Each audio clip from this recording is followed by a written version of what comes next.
అందరికీ నమస్కారం. ఆంధ్రప్రదేశ్ రాష్ట్ర మాజీ ముఖ్యమంత్రి పులివెందుల ఎమ్మెల్యే వైఎస్ జగన్మోహన్ రెడ్డి గడిచిన 2 రోజులుగా ఒక అసత్య ప్రచారాన్ని చేస్తూ ఉన్నాడు. ఏమని? పేద విద్యార్థులకు అలానే ఎస్సీ ఎస్టీ బీసీ మైనార్టీలకు సంబంధించినటువంటి ఏదైతే ప్రభుత్వ పాఠశాలలో చదువుతున్నటువంటి విద్యార్థులకు ప్రస్తుతం ఉన్నటువంటి ఎన్డీఏ కూటమి ప్రభుత్వం, తెలుగుదేశం ప్రభుత్వం సిబిఎస్ఈ సిలబస్ను తొలగించి స్టేట్ సిలబస్ను ప్రవేశపెట్టింది. సిబిఎస్ఈ సిలబస్లో చదివితే విద్యార్థులు అత్యున్నత స్థాయిలోకి వెళ్ళి ఉండేవాళ్ళు, చాలా గొప్ప స్థాయికి వెళ్ళి ఉండేవాళ్ళు. కానీ ఈరోజు వారిని తొలగించేసి సిబిఎస్ఈ సిలబస్ని తొలగించేసి స్టేట్ సిలబస్లోనే బోధన విధి విధానాలు ముందుకు కొనసాగాలని విద్యాశాఖ మంత్రి అయినటువంటి నారా లోకేష్ గారు ఈరోజు పేద విద్యార్థులపై కుట్ర పన్నుతున్నాడనే విధంగా జగన్మోహన్ రెడ్డి చేస్తున్నటువంటి అసత్య ప్రచారం, విష ప్రచారం ఏదైతే ఉందో దానికి సంబంధించి లోతుగా మాట్లాడుకునేటువంటి ప్రయత్నం చేస్తే ఈరోజు సుమారు రాష్ట్ర వ్యాప్తంగా 75,000 మంది విద్యార్థులు రాబోయేటువంటి 10th క్లాస్కు సంబంధించినటువంటి పరీక్షలను సిబిఎస్ఈ సిలబస్లో రాయబోతున్నారు.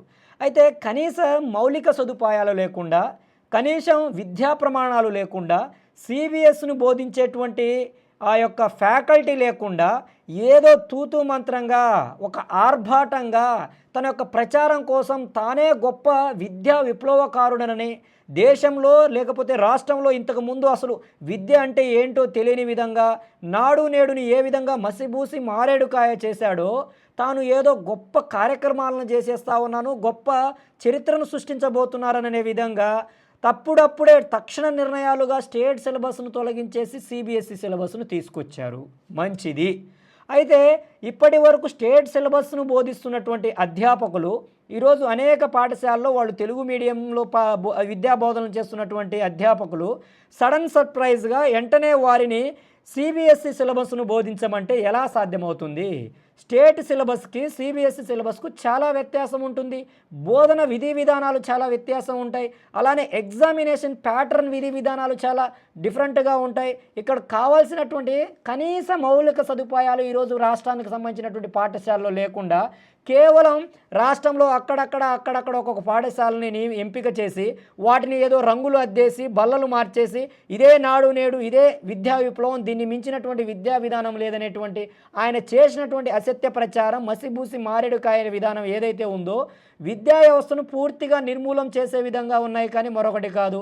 నిజంగా ఆనాడు జగన్మోహన్ రెడ్డికి పేద విద్యార్థుల మీద వాళ్లకు నాణ్యమైనటువంటి సిబిఎస్ఈ సిలబస్కు సంబంధించినటువంటి విద్యను అందించాలనేటువంటి కంకణం కట్టుకున్నటువంటి జగన్మోహన్ రెడ్డికి అంత నిబద్ధత ఉండుంటే రాష్ట్ర వ్యాప్తంగా ఉన్నటువంటి ఏదైతే ఈ టీచర్లకు సంబంధించినటువంటి భర్తీ పోస్టులను ఎందుకు భర్తీ చేయలేకపోయారు?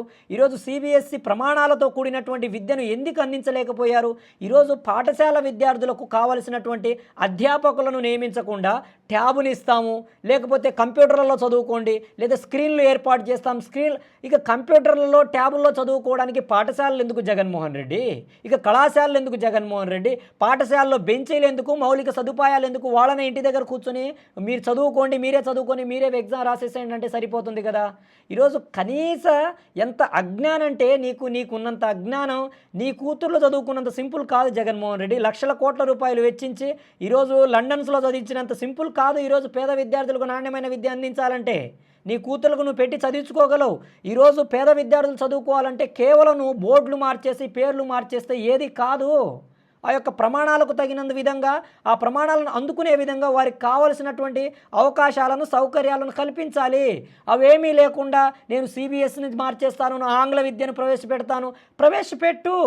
వాటికి కావాల్సినటువంటి మినిమం బేస్, వాటికి కావాల్సినటువంటి మినిమం ఒక ఇన్ఫ్రాస్ట్రక్చరు, వాటికి కావాల్సినటువంటి మినిమం నాలెడ్జ్ కూడా నీకు తెలియకుండా ఎవడో నీకు సలహాలు ఇచ్చినటువంటి ఒక పిచ్చి తుక్లక్ గాడి యొక్క సలహా సూచనల మేరకు, మరి నీ పిచ్చి తుక్లక్ నిర్ణయం ఎవడో నిర్ణయం తెలియదు, కానీ ఈరోజు సిబిఎస్ఈ సిలబస్ను అమలు పరచాలి, నిజం వాస్తవం. కానీ ఇప్పటికిప్పుడే ఎగ్జామ్స్ రాబోతున్నాయి, చాలా దగ్గరలోనే ఎగ్జామ్స్ ఉన్నాయి. ఇప్పుడు సిబిఎస్ఈని కంటిన్యూ చేస్తే వాళ్ళు 9వ తరగతి వరకు కూడా స్టేట్ సిలబస్లో చదివినటువంటి విద్యార్థులు ఒక్కసారిగా సిబిఎస్ సిలబస్లో కన్వర్ట్ అయితే వాళ్ళు ఏ విధంగా ఎగ్జామ్స్ రాస్తారు? వాళ్ళు ఏ విధంగా వాటిని ఫేస్ చేస్తారు? ఈరోజు ఏదైతే ఈఎంఆర్ఎస్లకు సంబంధించినటువంటి రాష్ట్ర వ్యాప్తంగా ఉన్నటువంటి అనేక ఈఎంఆర్ఎస్లను విజిట్ చేయడం జరిగింది. ఈరోజు ప్రధానంగా విద్యార్థులు ఎదుర్కొంటున్నటువంటి ప్రధాన సమస్య ఇదే.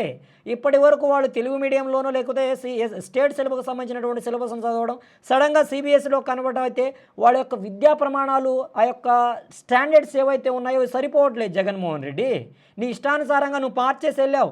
ఆ స్టాండర్డ్స్ తగినట్టు ఇక్కడ ప్రమాణాలు ఉన్నాయా? వాటి ఆ స్టాండర్డ్స్ని అందుకునే విధంగా ఈరోజు విద్యాబోధన కొనసాగుతూ ఉందా? ఆ స్టాండర్డ్స్కి తగినటువంటి ఫ్యాకల్టీ ఉందా అంటే లేదు. జగన్మోహన్ రెడ్డి, ఎలా సాధ్యమవుతుంది?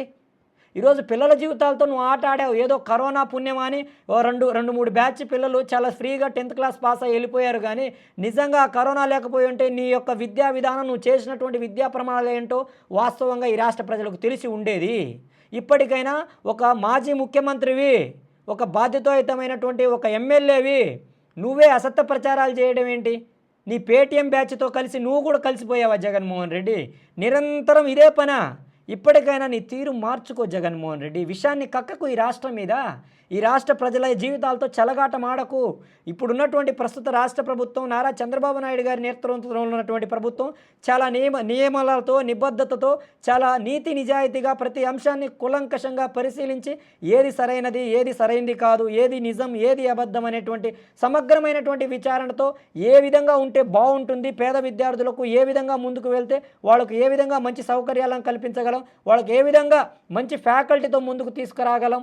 ఈరోజు ప్రభుత్వం వచ్చిన వెంటనే డిఎస్సికి సంబంధించినటువంటి నోటిఫికేషన్ ఇవ్వను కావడం కావచ్చు, రాష్ట్ర వ్యాప్తంగా ఉన్నటువంటి ప్రభుత్వ పాఠశాలలకు సంబంధించి రాష్ట్ర విద్యాశాఖ మంత్రి నారా లోకేష్ గారు ఎప్పటికప్పుడు ఆరా తీస్తూ, అవసరమైతే విజిట్ చేస్తూ ఆయన తీసుకుంటున్నటువంటి నిర్ణయాలు నిజంగా హర్షించదగ్గవి నిర్ణయాలు. జగన్మోహన్ రెడ్డి, కనీసం నీ యొక్క విద్యాశాఖ మంత్రి, నీ ప్రభుత్వ హయాంలో నీ విద్యాశాఖ మంత్రి ఎవరో కూడా ఈ రాష్ట్ర ప్రజలకు తెలియనటువంటి దౌర్భాగ్యమైనటువంటి పరిస్థితులు. ఈరోజు పని నువ్వు చేయలేవు, నువ్వు చేయడం నీకు చేత కాలేదు. మొత్తం అవస్థవ్యస్తంగా తయారు చేసి వెళ్ళిపోయి ఆ విద్యా వ్యవస్థను. ఈరోజు అలాంటి విద్యా వ్యవస్థను గాడిలో పెడతా ఉంటే నీకు వచ్చిన బాధ ఏంటి? నీకు వచ్చిన కష్టం ఏంటి? పేద విద్యార్థులు పొట్టగొడతా ఉన్నారా? పేద విద్యార్థుల విద్యను దూరం చేస్తూ ఉన్నారా? ఇదే పనా నీకు? మరొక పని లేదా? ఇదే తప్పుడు ప్రచారమా? వాస్తవాలు తెలుసుకో, వాస్తవాలు తెలుసుకొని మాట్లాడు. ఈ రాష్ట్రంలో ప్రజలేం వెర్రి గొర్రెలు కాదు జగన్మోహన్ రెడ్డి. ఈ రాష్ట్ర ప్రజలకు అన్నీ తెలుసు కాబట్టే నీకు 11 స్థానాలకే పరిమితం చేశారు. ఇప్పటికైనా నీ యొక్క ఆలోచన తీరు, నీ యొక్క సైకోయిజాన్ని మానుకొని ఈ రాష్ట్రం మీద విషం కక్కడాన్ని మానుకో. తప్పకుండా రాష్ట్రంలో ఉన్నటువంటి ప్రతి అంశానికి కూడా రాష్ట్ర ప్రభుత్వం కట్టుబడి, రాష్ట్రం యొక్క అభివృద్ధికి, పురోగతికి కట్టుబడి ముందుకు అడుగులు వేస్తూ ఉంది. ప్రతి సంక్షోభాన్ని, ప్రతి పరిస్థితులను, ప్రతి గడ్డు కాలాన్ని కూడా ఎదుర్కొంటూ ముందుకు వెళ్తూ ఉంది రాష్ట్ర ప్రభుత్వం. ఎటువంటి ఇబ్బంది లేదు. తప్పకుండా రాబోయేటువంటి రోజుల్లో ఆంధ్రప్రదేశ్ రాష్ట్రం సువర్ణ ఆంధ్రప్రదేశ్గా చిత్రించబడతా ఉంది, సువర్ణ ఆంధ్రప్రదేశ్గా లిఖించబడుతుంది. నువ్వు చేసినటువంటి విధ్వంసానికి, ఈరోజు జరుగుతున్నటువంటి అభివృద్ధికి చాలా వ్యత్యాసం ఉంది. జగన్మోహన్ రెడ్డి, నీ ఆలోచన సరళిని ఇప్పటికైనా మార్చుకో, లేకపోతే రాబోయేటువంటి రోజుల్లో నువ్వు ఎదుర్కొనేటువంటి పరిణామాలు చాలా దారుణంగా ఉంటాయి. నువ్వు పార్టీ కూడా బంగాళాఖాతంలో కలవబోతుంది ఇట్లాంటి విష ప్రచారం చేస్తే అని ఈ సందర్భంగా తెలియజేస్తా ఉన్నాను. ఇది కేవలం ఒక తప్పుడు ప్రచారం మాత్రమే. సిబిఎస్ఈని తీయడం రాష్ట్ర ప్రభుత్వం యొక్క నిర్ణయం కాదది. ఈరోజు ఏదైతే 75,000 మంది 10వ తరగతి విద్యార్థులు ఇబ్బందులు పడకుండా వారిని తక్షణ కర్తవ్యంగా ఏం చేయాలనేటువంటి ఆలోచనతోనే ఈరోజు విద్యాశాఖ మంత్రి నారా లోకేష్ గారు తీసుకున్నటువంటి నిర్ణయం నిజంగా హర్షించదగ్గ విషయం. దీంట్లో ఎవరు అనుమానపడవలసినటువంటి అవసరం లేదు. తప్పకుండా రాబోయేటువంటి రోజుల్లో అన్ని ఏదైతే 6వ తరగతి నుంచి విద్యా ప్రమాణాలను పెంపొందించుకుంటూ అందుకు సంబంధించినటువంటి మౌలిక సదుపాయాలను కల్పించి తప్పకుండా సిబిఎస్ఈ సిలబస్ని ప్రతిష్టాత్మకంగా రాష్ట్ర ప్రభుత్వం ముందుకు కొనసాగిస్తుంది. దాంట్లో ఎటువంటి అనుమానాలు పెట్టుకోవాల్సినటువంటి అవసరం లేదు. జై భీమ్, జై భారత్, జై హింద్.